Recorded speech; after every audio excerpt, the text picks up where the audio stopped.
your interpretation of the novel as an inspiration for non-fiction, for narrative non-fiction, and then not the conventional popular bourgeois novel, but the artistic novel. So going back to the original imaginative qualities of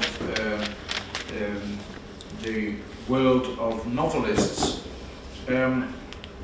But it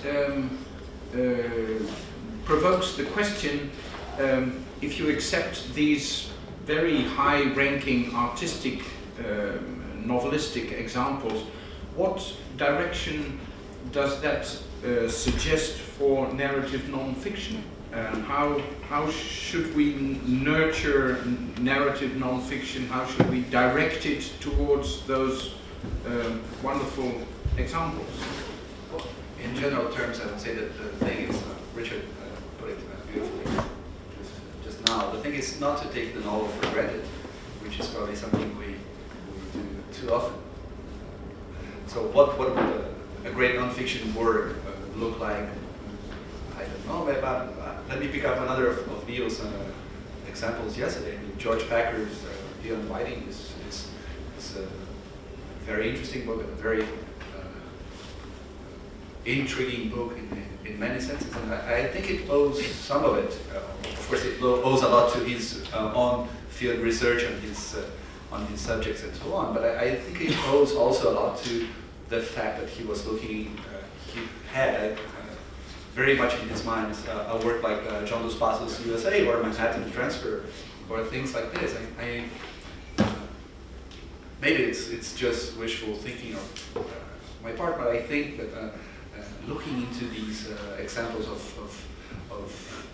great narrative, I was going to say craft, but it's not just craft. One of the problems about this kind of non-fiction book is that it's too well crafted.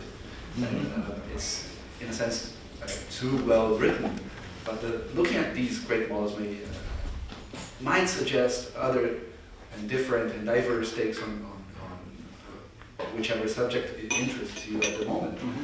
But do you think that in this day and age, narrative non-fiction writers should look towards examples of written culture? Isn't it, as Richard has suggested, implicitly perhaps, is it more the multimedia, complex realities of an unwritten sort that form the true models of inspiration? Yeah, maybe, but why not the novel? Since the novel has always done just this.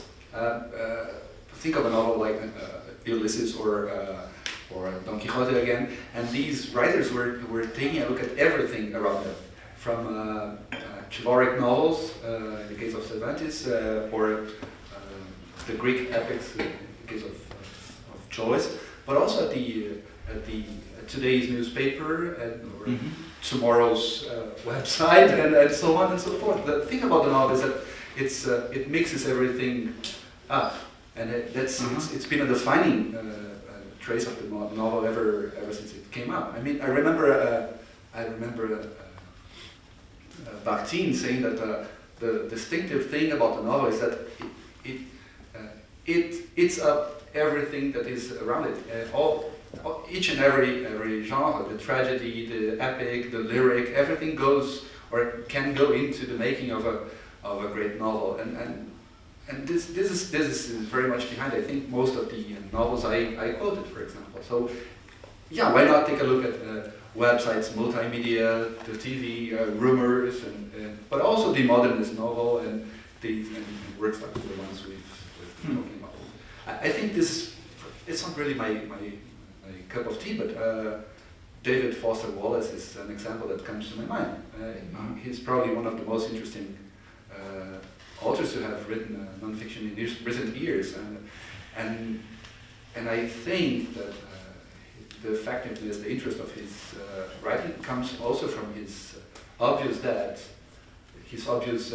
to modernism. Okay. all sorts of Thank high you. modern